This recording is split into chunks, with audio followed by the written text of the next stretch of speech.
Laura Whitmore, thanks for being here. Catherine Ryan, thanks for having me. What do you think your biological age is going to be? I think my biological age is either going to be really young or really old.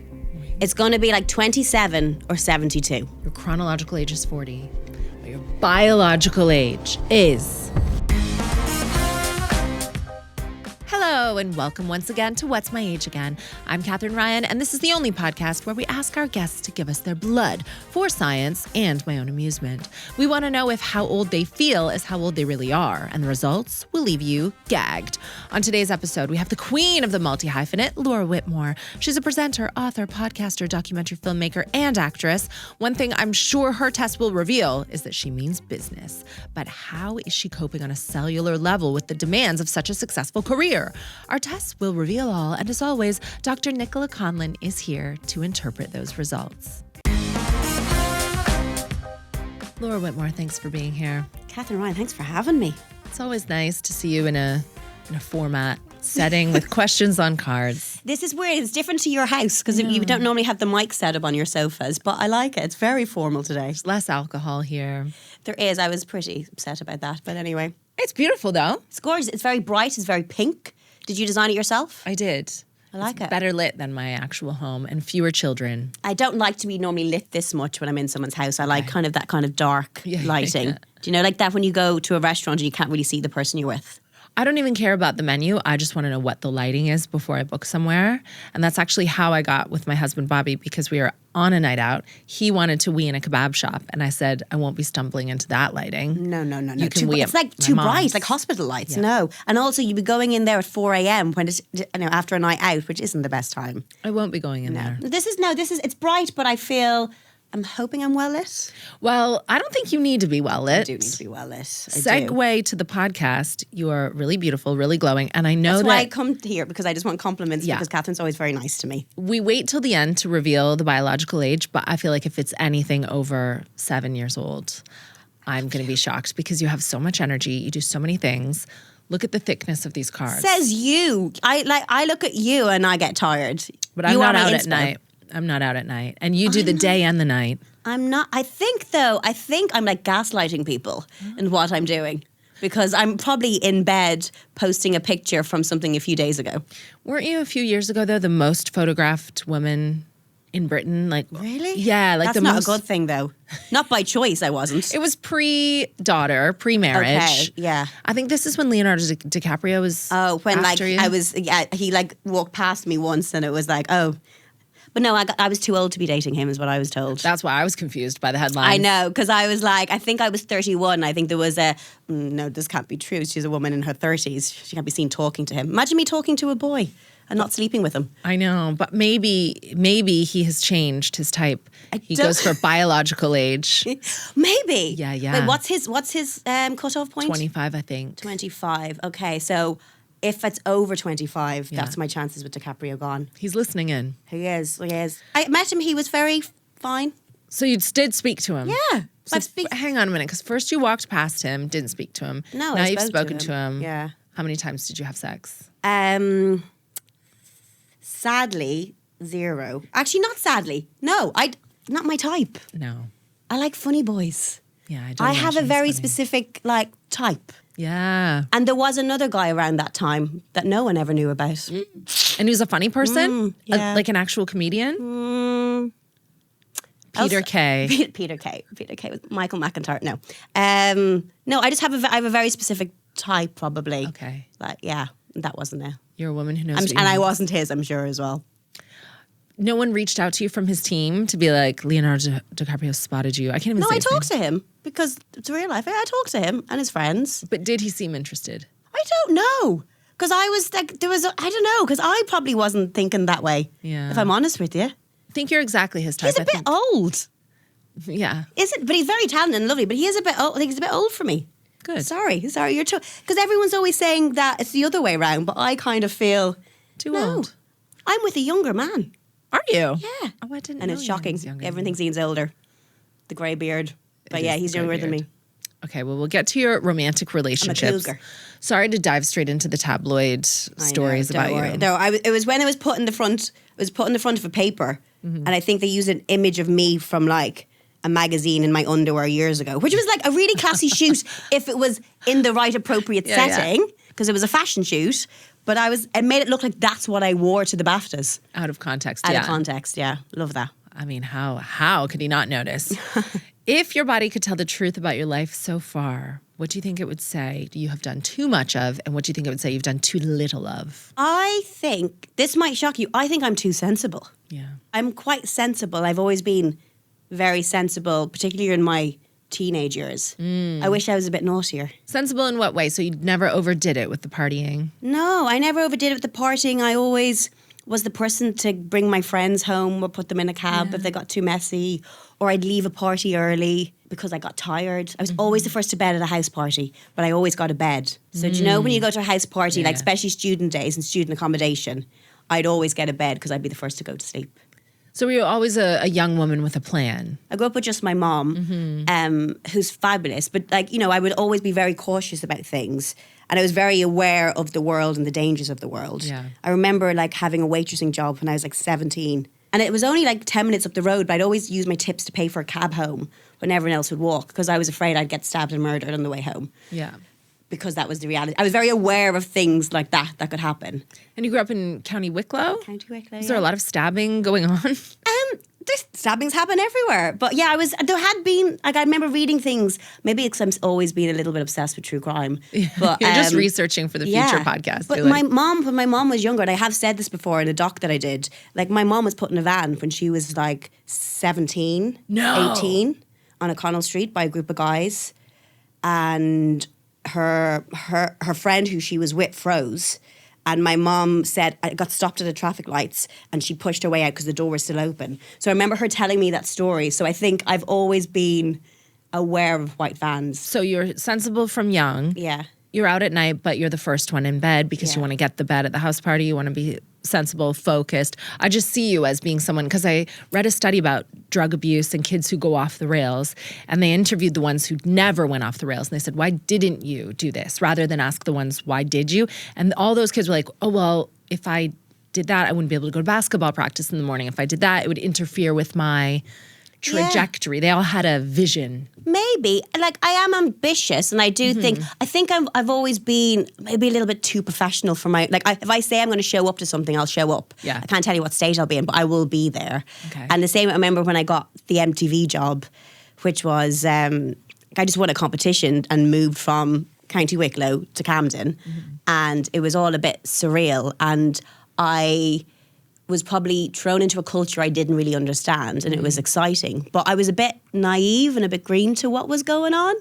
And I'd go to a lot of parties, and I remember this really cute actor guy asking me out, and I was like, oh, he's so cute, and I was like, look how shiny his eyes are. And my friend's like, he's coked up. And I was like, oh, what? Drugs? And I've never to this day taken a drug. He's so enthusiastic. And so I was just like, why is everyone in the bathroom? I'm just on the dance floor. So I think I've just been, I've just kind of lived in my little bubble. Maybe it was naivety at that stage when I moved over. But I was 23 when I moved to London. And I'm really grateful I was 23 and not 17. I feel I had those 4 years at university that were quite informative. And I knew who I was. Yeah. So anytime I was in a situation, which I was, like, when I was there for a while in London, where I was never into drugs because I never felt safe. Yeah. That was it, probably. I always felt like I wanted to be in control. I like a drink, but I never got completely messy anywhere because I didn't feel safe in that space. But I was okay saying no because I knew who I was. You strike me as someone who, even if you were drinking, you'd wake up not entirely sure how you got home, but your handbag would be next to you and your phone would be on the other side. Not always the phone. You've lost phones. Oh, yeah. Not anymore. I went through a stage of losing phones a lot. Yeah. Always finding them, though. Yeah. When I say I wish I was less sensible, I don't mean like the drug taking, but I felt like I had a lot of weight, responsibility, and I was always very aware of what could happen. And you're an only child of a single mom? Yes. Yeah. So you got like firstborn daughter vibes. Yes, yeah, same. Yeah, and single mom vibes and the only one, so you had to carry it all. And also I feel that this is the biggest thing, disappointing my mother. If my mother found out I ever did drugs, like, there's no point living. How are you coping with your life right now? Because you do so much. You're like presenting, you've got the podcasts, and scary stuff too, like true crime and Britain's killer teens. Yeah, I know. How many killer teens has Britain got? Many. Quite a lot. There's many series I can potentially do. And you're acting, you're doing theater, and you do every single thing. And you're a mom, and you recently turned 40. So what does your life look like now in terms of the juggle? I think if you stop, I don't know if you're the same, if you stop and think about it too much, then it becomes overwhelming. I just like the roller coaster of life, and you just, every day, I don't know, I've got some friends, especially mom friends, who try to like plan things for like in 2 months' time. Yeah. And I'm like, girl, I don't know what I'm doing in 2 days' time. Let me just get through the next few days. I know you have to plan a little bit more when you have a kid. Yeah. But I actually feel like I gave birth to my mother. Yeah? So, yeah, like my daughter is like, I gave birth to the most incredible human being, and she's so kind and loving, but she's also exactly like my mother. So I just know it's going to be like that ab-fab situation, which actually is really helpful, because I'm like, oh, this is great. And I'm not taking advantage of that, but she is like the best person ever. So motherhood for me it's tough, it's hard, but I feel very, very lucky to have this little person who I made in my life. And does she push you on, like your mom? You don't want to disappoint her. She's got a taste of the private school. She's like, you need to keep working. I know, got to keep her in here. Yeah, but she's like it's mad. Like I've got a 4-year-old who I can just see. You're probably the same with your kids. You can see their personalities from like a few months old. I saw her like I think when she was tiny, she looked straight into my eyes, and I was like, oh God, she's judging me. I need to be good at this. And I remember I was at a music festival during the summer, and I came back that night and I had my mucky boots outside. And then the next morning, we're up having breakfast, and she was like, your boots, why are they so mucky? And I was like, sorry, I'm gonna go and clean them now. She was like, oh, okay. She was, do you want me to help you? I'm like, oh, great. Yes, do you want to? She's like, mommy's been out at forest school again. Oh, here she goes again. I was like, great. Have you got little hands? You can get into the nooks and crannies. I think there was an expectation when you have a kid to behave a certain way. I love being a mom. It's the best job in the world. But also, I think it's really important to still have your own identity and who you are. And I think that helps them. I look at my mom worked full time with me. Yeah. And I remember when she said to me, she said to me when I was an adult, said, I was always really sad that I was too tired to play with you. And I don't remember that. I don't remember her being too tired. But I think that's a guilt that she's held onto. But in my memory, she was the only mom in my school that worked. Really? Yeah. So I didn't have my mom picking me up from school. I had a childminder, which I think she felt guilty about. But I was like, oh, my mom wears a suit to work. Yeah. And she looks really cool, and she's like working girl, and she's like Melanie Griffiths, and like, yeah. So for me, that's what I took away from it. It's the share, like, my mama is a rich man. Yeah. I was like, who bought your house? My mom did. Yeah. And her mother was a really strong woman too. Well, she gave birth to 13 kids. Wow, I mean. So, that's... and also, it was quite small as well. And I think you probably had to for that generation. Yeah. I don't think it was easy. But there's also, in my mom's family, she's got 8 sisters. And the women, and then there's the 4 brothers, but I feel the women are strong. Yeah. Like my mom's oldest sister is 20 years older than her, because my mom's the youngest. Oh my gosh. And like, she is out hiking every day, and she's out, she's always like, she does all these things for the neighborhood, like cleaning up and things. She's nonstop. And I think that's what keeps you young, probably. Well, the genetics are looking good for the test. I hope so. Yeah. I don't know. I went to my mom's 70th with all the sisters, and I was first to bed. Because you needed to catch a bed. I had to go to bed, because siblings otherwise around. some of them didn't get beds. Yeah. But that's the family that I grew up in. You're not sensible. You're just strategic. Yes. I'm not sleeping on the floor. No. I'm Laura fucking Whitmore. Respect. So what does a week look like then? Because I do wonder this. Look, because I know you, I look on your socials and stuff, and I'm just like, what is the setup? Because my husband's a stay-at-home dad. We have a nanny during the week. Yeah. Now 2 of the little ones have started 3 days a week, like nursery and reception. But I always look at you and I'm like, well, how's she doing that? Because I do see you out at night sometimes filming Britain's Killer Teens. It's crazy that you have a show called Britain's Killer Teens. I know. I didn't come up with the name, but I didn't produce it. But yeah, but it's. I do see you like out filming late, then up. Then you'll have little snapshots of taking your daughter to school, or you're doing the school run. So, but I don't think my Instagram, my socials aren't my real life. I really look and admire people who kind of show, so much of themselves. I personally can't, and I think I have certain boundaries because I'm too sensitive, or I'm too like emotionally not in a place where I want to overshare that because of the judgment, maybe. Okay. So I think what you see is a very aesthetically pleasing version of my life, which isn't normal. But you're still getting the shots. You're still going to all these places. Like, you're awake. Like, you seem to be awake 22 hours a day. No, because I remember I had one job. I remember doing this job with like the Guinness Storehouse opened in anything Irish, I will be there or I will work at it. I'm sorry that I missed the Guinness themed birthday party at the Guinness factory. That was very fun, by the way. That was very fun. But this is something you would not have missed. That was a job, though. I said I have to leave at 9 because I want to be home by 9:30 because I'm up doing the school run. And I was there with a group of Irish friends, and I went at 7. I left at 9 because I said I was going to. But I was home asleep by 10. And then I get up at 6 the next morning to do, what you have to do, breakfast and all that. And my friends start messaging me on the way home from the box. They hadn't been to bed yet. But that's the difference, because it might look like we had the same life and the same night, but we did not have the same night. Okay. So there's a chunk of hours where you disappear and you go to bed and then you're back. I will sleep. I will find my sleep. What do you think your biological age is going to be? I think my biological age is either going to be really young or really old. It's going to be like 27 or 72. I feel like in my head mentally I stopped at 27. I have to rethink when people ask my age. But when I was younger, I was always like a little old woman. Like when I'd go to house parties, my drink of choice was Harvey's Bristol Cream. Like, I love a sherry to this day. I'd go a little bottle. And I used to love to knit on the side.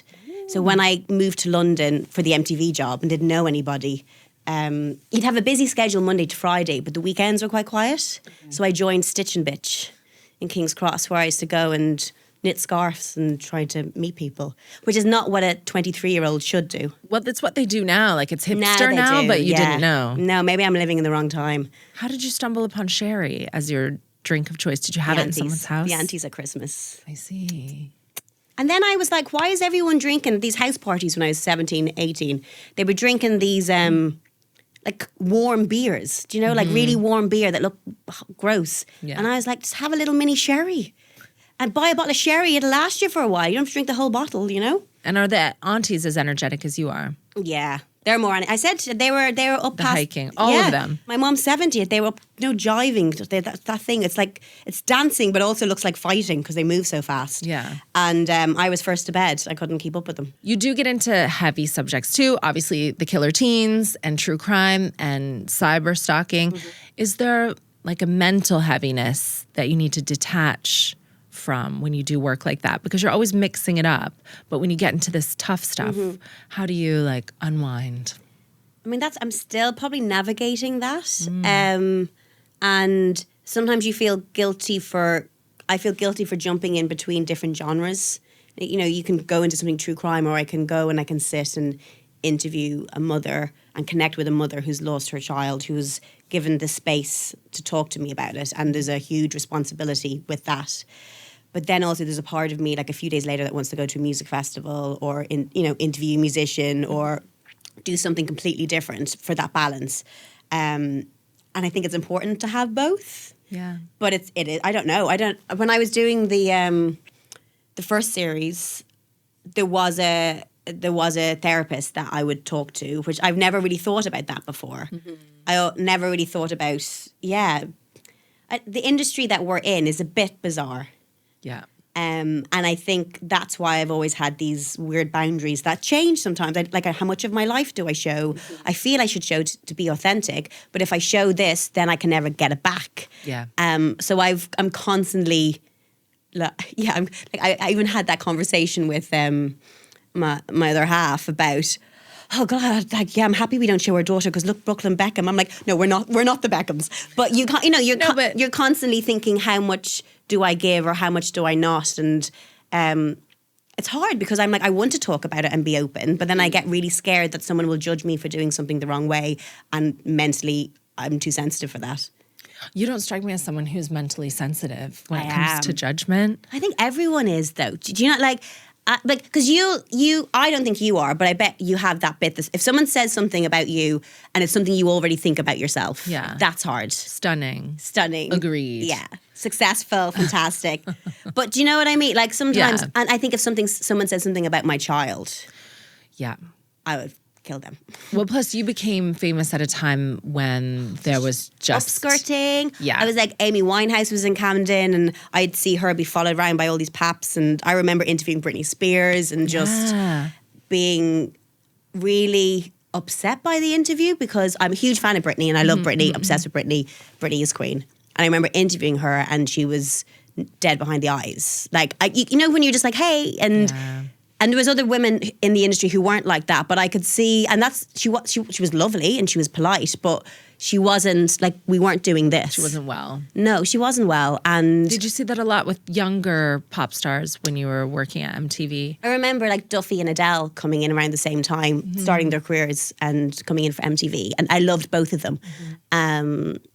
And look at Adele now, and like Duffy had horrific things happen to her and she had to stay away.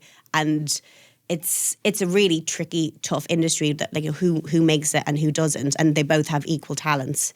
And I've seen how women are spoken about, and I've seen what happens to women who are successful. So I think there was a bit of me at the very start of my career that wasn't famous, but saw what was happening to other women. Like, remember like Lily Allen coming in when everyone was like, oh, she's gone through a breakup, don't talk about it, or try and get something out of it. And I was like, no, like, she's here to talk about her music, let her talk about her music. But I could see how women were spoken about as opposed to when like the male artists would come in.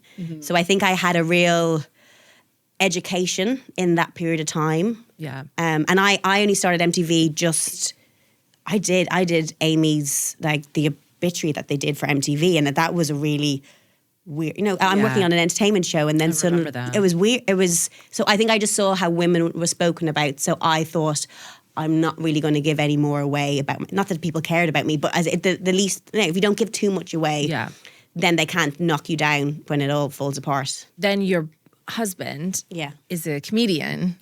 Obviously, we know Ian. I just need a little bit of lightness in my life. But he presumably goes on tour and has to talk quite intimately about his life, about his marriage, about being a dad.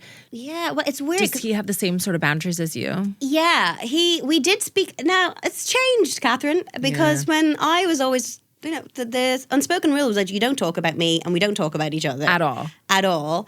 And then, because in the beginning you guys wouldn't even do red carpets together or anything. No. And then it's like, wow. I think because I kind of had my own career going on, and then I spent a lot of my life people trying to guess who I was going out with, or, you know, if I spoke to a famous actor, I must have slept with them because that's what my life comes down to.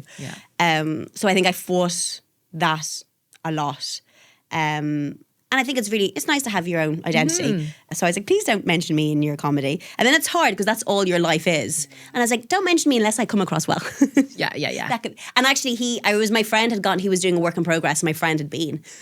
And I hadn't listened to his stuff because I know I should show more of an interest, but there's other things going on. And my friend's like, you know, it's a lot about you. I was like, what? Oh no. But then I forget that, like, I guess as a successful comedian, you have to speak about what you know. But there's still boundaries there. There's boundaries for him as well. And you guys have, how long you've been married now? Like 6 years? Yeah, 2020, Yeah. And I think you guys have done it in a really nice way, because now you host the podcast together and you have a few little projects together. We see you together sometimes, but it still feels like you are being private. We constantly have these conversations going, oh, now because we do this BBC thing, does it mean, I mean, we don't talk about our relationship. It comes up sometimes, but we're talking about crime. Yeah. He's got a degree in law. I have a degree in journalism. I would do the podcast with him if we weren't married. Yeah. But it works out really well because the studio's in our house. So it's convenient that he lives there. That's mainly why I do it with him. But it does, you have to constantly rethink what are our boundaries then? What does that mean? And I think when I worked on Love Island, you know, I think there was this ownership. I remember one journalist going, well, you know, you both work on this show. And we got married ourselves and didn't tell anyone. And there was this disgust that we owed it because we worked on this show. So I think depending on what's going on, those boundaries probably have to, I don't know. It's a lot. It's also, I'm like, I just want to get on with my job. I don't want to have to think about, I overthink too much. I'm being too sensible. It is sensible. But I think people would be surprised to know that you think about it as much as you do. And I see why, because you know, you've been through the system. I've seen women being torn down for giving too much away. And it's affected me probably more than people realize, you know? Anyone who's looked Britney Spears dead in the dead eyes would move forward and go, maybe I'm not going to put my daughter all over social media.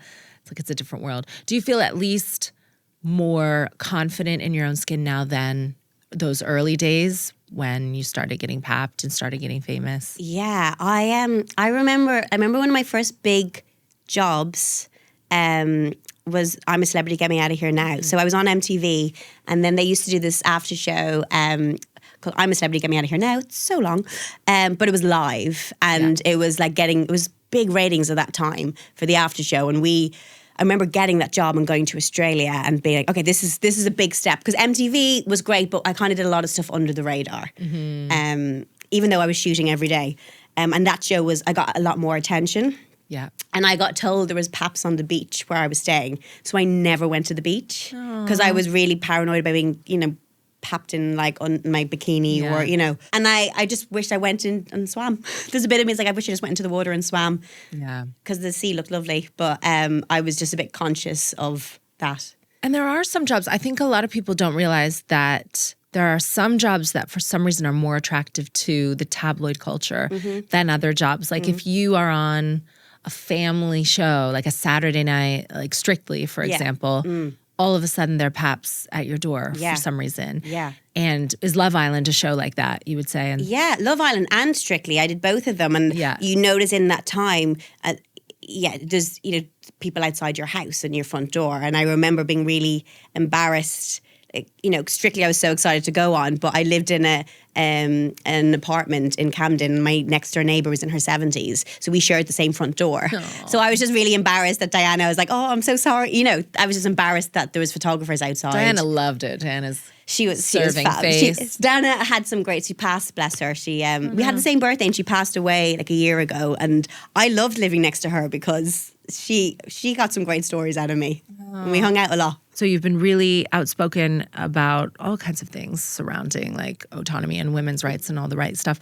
But also, how did you get involved in the upskirting campaign? Yeah, but I think it was, in Camden and all these different brilliant artists and strong, successful women coming in, and you would see the pap shots in magazines the next day, up their skirt. Yeah. And it was really shameful, like shame on you for wearing a skirt, as opposed to shame on the photographers who would lie on the ground and take pictures of the skirt. And I remember once a picture of me getting out of a car, and it was so embarrassing. And they took a picture as I was stepping out, normally I speak up, but I was too afraid to say anything because I'm like, if I say something, it'll draw attention to the photo, so I'm not going to say anything. And also, I remember speaking to another person in the industry who I have huge respect for, who's a bit older than me and who I love and admire and look up to. And I remember saying to her, oh God, like this is horrible. And she went, oh no, this is just part of it. And I realized, oh, the older generation of women are so used to this and so stuck. Not that she was saying it it wasn't out of badness, but I said, oh, you're so blinded and you're so used and accustomed to being treated this way that you think it's normal. I've come over from Ireland kind of fresh-faced going, this isn't right. And actually, it was nearly like the next generation. It was Gina Martin who reached out to me because I had spoken a little bit about it. And I realised it wasn't just something that happened to women in the industry. It was happening to like little girls in their school uniforms on buses. Crazy. And it happened to a girl, Gina, at a festival. And at that point, there was no law. And she brought in a law, the Voyeurism Act. And then I realised, oh God, actually you do have more power. And even these women who I respect and inspire me, but because they've been in this so long, don't realise actually, change is possible and we can break the way a system has worked for so long. Would you consider yourself to be an optimist in general? Yeah. I'm deaf because otherwise I probably still wouldn't be doing this. I think that health is really going to come into these results. So we know how you de-stress by like talking about true crime with your husband and doing lots of investigative journalism and mixing it up. How important would you say a healthy marriage is and having people in your life who love you? Does that bring you stress? Because for me, I think having all these kids and a husband has aged me. I don't. Oh God, yeah. Yeah. Yeah. Like, do you remember when you used to live just by yourself? Oh my God. Yeah. Those were the days. And you could and football wasn't on and you didn't have to, I just find, like, I've a gorgeous other half. Like, he's gorgeous and, like, we kill each other. Like, when people go, we never fight, I don't get that. I like a fight. Oh, you fight? Oh, God, yeah. They do say it's good for you. Yeah. Do you not fight? He's more of a stonewaller, which is, I think, really toxic. If he gets upset, he doesn't really have the language to Oh, great. fight. Do you do that? I do that thing where I just like talk so much at him that he just kind of eventually will go, okay, yeah. Oh, good. So he rolls over. Well, yeah, he'll disagree at the start, but I'll win in the end. So Auntie Teresa comes out. Yeah. And you guys like get loud. You fight. Like over silly things. Wow. Like over, I feel like I'll have a conversation. Maybe this is, I don't want to generalize men. And he'll forget that conversation happened. Yeah. I'm like, no, we talked about this. And he'll be like, no, we didn't. I'm like, we did. Which is why I love the podcast sometimes. Because sometimes I'm like, can you actually rewind? Remember, I know it's not going to go on air, but we talked about it during the break. Can you see if I'm right? Oh, so you'll pull up receipts from the podcast. Yeah. Okay, You can't fight good. that. And you think that being a mother is Has aged me. fulfilling? Aged you, yeah. Yes, hugely. I think what being pregnant feels, there's something about being pregnant that like I love my body. Do you, like there's something about you feel maybe because you have this like young fetus with like all this fresh collagen inside you, you know, plumping you up. And that's probably the most I've ever loved my body. And then afterwards, when you're breastfeeding, it's literally like you feel like a prune, like you feel like you're drained. But it is weird for someone, probably, I'm guessing, who's so autonomous and you're always moving around and you're doing loads of things, especially for an independent person. I found that pregnancy was a little bit arresting because you don't have that autonomy. Your body's being used for a purpose. Yeah. You and your husband both get the same result that you share, but you put in all the work, so much. Yeah. All of it. Like, I even this is one bit of stand up I allowed him to keep in, but there was a bit about, you know, we as women, we make the babies, like we build them, we like do all that. So for over 9 months, you have to watch what you eat, what you drink. Then you go through all the sickness. I was on air interviewing someone, Samantha Baines. Big shout out. She was a comedian. She was on the show. I looked at her and asked her a question. And I remember just walking off air live, vomiting into a cornflake box. Live? Yeah, but people didn't realise because she knew that, I think she thought, because I didn't tell her I was pregnant, that I was hungover. But she rolled with it. And I remember coming back on and I just remember thinking, pregnancy is fucking hard. As much as I say, you know, it keeps you youthful, I was like, as youthful in it, I feel like I'm hungover and I haven't had the night out. And then you do that and then you have to give birth to the baby. Mm-hmm. And after that, then you got to feed the baby. Mm-hmm. I was like, surely he could do one of those things. None of those Just things. one of them. Just one of them. Was this television or radio with Samantha? Oh, no, radio. Okay, so she just kept talking until I came back. God. And I went, anyway, so tell me about your tour. I mean, you've been in situations where you're hosting on, you know. Oh, yeah. Yeah, and then you go off and you vomit and you come back on again. But again, in London, I think you're right. People assume you're hungover. Yeah. I'd be on my hands and knees in the underground vomiting. People don't bat an eye. They're like, No. another drunk bitch. The amount of cars I used to get, because I used to get, when I'm pregnant, like very like motion sickness, and I'd have to open up, out, you know, the driver, the Addison Lee, and just vomit out and close it. And they just like that Laura Whitmore. That's why people think I'm a partier. Yeah, they're just just upskirting pregnant. while you're being sick. Yeah. Like crowning. That's what they deserve. A little crowning shot. Yeah. Can you imagine if they actually saw that? That would scar them for life. That's what they need. Mm-hmm. So instead of the gym, physically you must be doing something, even to relax. I love like Pilates. Okay. I don't do sport. No sport. I'm not a sporty person. Okay. I'm an active person. Mm-hmm. I'm active in that I'm like my aunties in that I don't sit still. I potter around the house. Yeah. Even if I'm watching something, like I don't sit still. Or I remember I used to live in a house share of 5 of us at university, and sometimes my friend would come in from her room into my room, lie on my bed to chat, and I would just potter. Like she would just say, sit down so we can talk. I'm like, no, I need to do a million things as I'm talking to you. So I just potter. I feel that burns calories. And are you one of these people who self-diagnoses with neurodiversity from what you see on Instagram? Like, is your Instagram telling you yet that you have ADHD? I think everyone in this industry probably has ADHD to some degree. But I also feel like we're living in an age where if you don't, it's going to kick in, because I think with phones and that's something I'm still debating with, how much I'm on my phone. Or I'll go on my phone and I'm scrolling Instagram and I only meant to check an email. And I think all of that isn't very good. No. For, you know, how we function. And I think that's definitely probably affected me. But I think a lot of people in this particular industry there's a reason why a lot of people are ADHD. Yeah. But And they're drawn to it. Yeah. It depends on who you are and if you can handle it. Like the language that our generation use, you're like, oh, I knit a lot. They might call that stimming. You're like, I just potter around. They'd Hold be like, on a second. Yeah, now it all makes sense. No, I'm not diagnosed, but I definitely have a form of ADHD. yeah, well, it's good. It's worked for but you. I get shit done sometimes.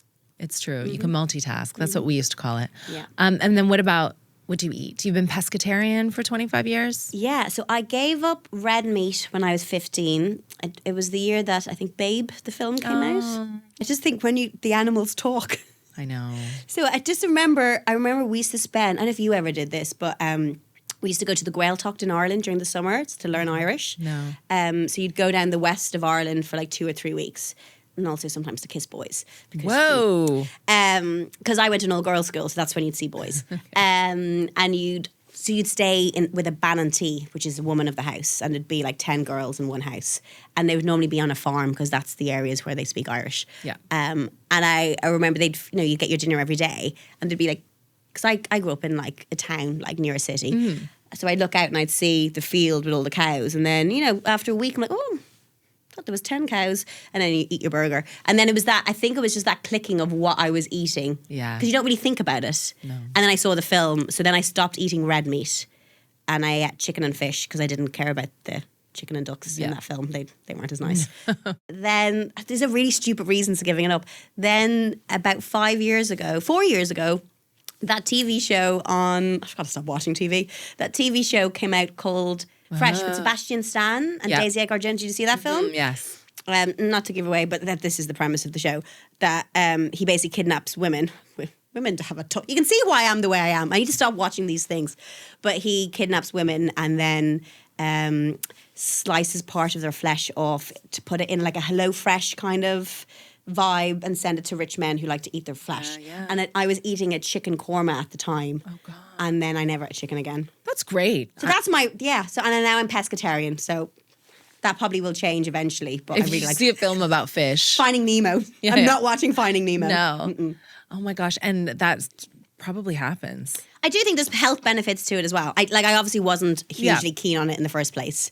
No. And I think some people have to eat meat if their body craves it or they don't eat the right balance of food. But I love vegetables and pulses and things like that. You don't want to be cancelled for being a pescatarian. You don't want to offend people. I get it. No, but I was say I grew up by the sea and I'm like, I really like oysters and mussels. Yeah, you can have them. They don't have personality. Thank you. No, but my stepdad, he does not believe that we should be ingesting animal protein at all. He thinks it leads to like Alzheimer's and different things. So there are definitely health benefits. Well, you to look at avoiding like our teeth and stuff like that. Like our teeth aren't sharp the way like Mick, my dog's, is. So yeah, I definitely think living in London has made it easier for me not to eat meat. Yeah. But I think when I decided at 15 to stop eating meat, my mother was like, what the hell am I going to do with you? Thank you, Linda McCartney, for your frozen section and your frozen protein. That's it. You were a trailblazer. I was, yeah. Now every 15-year-old's in their kitchen refusing to eat their mother's meat. I think it's time to find out your biological age. I almost forgot that was happening. Well, it sounds to me like it's going to be very young. I just picture you as very someone. old. It's not. I think you have elderly habits. Yeah. You like to knit, you like the sherry, but those are not things that are going to age you. Those I will consider for the purpose of data just hipster vibes. Okay, but I feel you might be let down though. I'll be really shocked. Okay. I'd like to get an older age because I feel, does that mean, well, is it your body? Yeah, I guess it's only your body, not your mind, because I'd like to think I've got an older mind, but I don't. How old do you feel if you had to pick a number? So I have this thing where like, I don't, do you believe in like old souls? Like my do. daughter is an old soul. Mm-hmm. My husband is a young soul. Oh, yeah. You can tell. Like he hasn't been on this earth a lot of times. Okay. Well, I feel like my daughter has. And I feel like I have. Maybe not as long as she has. So I feel my soul is, because maybe that's why I overthink things so much. It'd be nicer to have a younger soul because then I wouldn't be bogged down by life as much. Right. But I think this is only going to go in my physical ability, isn't it? Yes. So yeah, we'll see. Well, we would like to invite Dr. Nicola Conlon, the lady science expert. Are you ready to find out your biological age? Yes, please. Your chronological age is 40, but your biological age is 20 years old. Shut the front door. I will take that. Oh, yes. Oh, yes. Can I frame this picture? Can I just say I'm 20 from now on? may Are you have the kidding cake. me? And do I get a cake? This is like the best day ever. I actually would have been happy with older though as well. Easy for some to say who are God, 20. Does this mean that I need to start like bringing like my like passport with me to get alcohol? Because, you know, if you're under the age of 21, you gotta. I think you look 20. I think you live 20. This does not surprise me in any way. Nicola, how do you get a biological age like this? Well, when we were looking at your results, it was, so we look at different patterns of biomarkers in the blood, and different patterns suggest whether you're sort of coming back younger or older. And the pattern that you had is like quite a rare pattern that we see. And it usually means two things. So one thing it usually means is that you're doing some sort of extreme biohacking kind of routine, taking all sorts of different drugs and medications. But from what I've heard, that does not sound like it. The other one is more to do with genetics and kind of having genetics that may be helpful when having a very low inflammation in the body or having genes that are going to help you live well and long. So the fact that you were talking about some of your relatives, especially the women on your mother's side. 90-year-old women still going strong. Yeah, still going hiking, still doing all of that. One of the questions that I wanted to ask and was intrigued about was your family. So it does seem like it could be that element of genetics that It's may also be not quite sleeping with protective. DiCaprio. Well, now he's on the phone already. He's like, the one that got away. I wonder, is it the drugs thing as well? I don't know. It's good. I think it could be a Whitmore. It's an Irish women, but it's particularly the women in my family I've noticed more than the men are healthier. Are they? There's no disease? No, like sadly my mom has lost her brother, and then some of her brothers have been very unwell. I feel bad if you're a man in our family, but the women are strong. Really? Even though they're older. That's interesting Yeah. because actually what we usually see is the opposite. So women statistically will live longer than men, but women have what we call a shorter health span. So although they live longer, they usually suffer from more like chronic diseases and you know, don't age as well in later life. Yeah. You see more women with multiple sort of chronic age-related conditions. So that's a bigger clue to that. Maybe on the female genetic side, it might be favorable. These are women who are loud. Yeah. These are women who have Go out tight every night. relationships with their sisters, with their friends. They go out. Laura's busy. Laura has explained to us that she rows with her husband. She's not holding All it of in. this, I'm not. Yeah, all of this is a good thing. I just feel bad if you ever do this to Ian. His body be like, his will be really high. 85. He's like, my wife has aged me. Yeah, but he's watching football and gaming too much. Yeah, Comedians are not healthy. Not healthy. It's the gaming thing. It's because I don't game. You don't game. I don't game. Reformer Pilates. Reformer Pilates, and she likes sherry. A sherry. Well, that can't be the takeaway for From our this. audience. Like, I don't Drink sherry. Would you say there are main points that a regular person could take away from your lifestyle that you think are contributing to this low biological age? I don't know. And also, it depends. Like, I don't know. I try not to chase number. You know, when people like, oh, how old you are now? How do you feel about that? I think if you overthink, or same like when I had my daughter, like, you're a mother now. How does that make you feel? Are you tired? And yes, I am. But I think don't think about it too much and live your life the way you want to. Like, I've never lived my life the way. I've got friends at home who I went to school with, and they live a very different lifestyle to me. And I've got friends in London who live a very different lifestyle to me. And I just think you need to do what works for you. And even that career-wise, and you've done this now. Ooh, you did theatre. Is that like, how do you feel about that? You were supposed. This is how we see you. I'm like, once you keep following and doing what makes you happy, like that's my biggest takeaway. Just have a lovely time. But you're pretty impervious to the path that other people think you should take, and you just I said no to all the drugs and all those fabulous parties I went to. I still went to the parties. Yeah. Always go to the party. And that's probably, in my opinion, how this biological age is so good. Okay. Because it shows that you can still kind of do everything. You can go to the parties, you can kind of live life and still have a good biological age, because you had that sort of reins that were pulling you in, going, actually, I'm going to go to the party, but I'm going to go home and be in bed by half I want to do something in the morning. Yeah. So I think that's something important, because for people, a lot of people, when they see results like this, they think, oh, it must be something totally unachievable. This person must not have a life. They're, not doing anything fun. But you can do everything, have kids, and get that balance. And it does sound like you have that sensible side where you're like, no, I'm going to do the fun. I'm going to live my life how I want to live it, but I'm also going to 8 hours sleep. Yeah, get my sleep. And you know sleep what is so it is? important. It's sleep, and that's actually what it is. Because I know a lot of I remember when I had my little one, and people were like, how are you doing it all? She slept. Yeah. And that's a luxury that I was given. Like that I was like, some kids, and it's not the parents' fault. It's to do with like they could be unwell. And I remember I've had friends whose kids don't sleep, and that is a lot. I would like to thank God for a child that sleeps, because I like to sleep. So that's maybe it's sleeping. Has she slept really well since Good she was sleeper, small?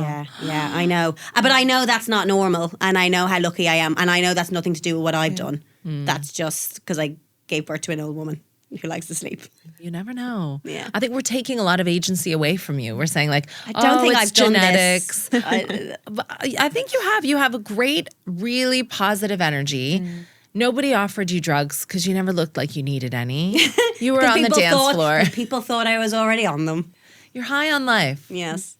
High on life and sugar. I like cake. Well, how can Laura sustain a level of health like this moving forward? Because after 40, does it get harder? So actually, I hate to be the bearer of bad news. Oh God, here we go. But when you hit 40, it's all downhill. We do know that there's been a study that showed there was a couple of different points in life where aging seems to suddenly speed up, or biological age can suddenly jump, and 42 is one of them. I'm 42. Yeah, but Sorry, you look Catherine. great, and you're like, it's babies as well. Look at you, all the kids now. But I think the main takeaway point really is that it's about how you balance everything, because you clearly have a very busy life, like way busier than most people's lives. But it's of my own doing, though. Like Yes. I could do less, but I need to be like busy. it. But this is back to my aunties.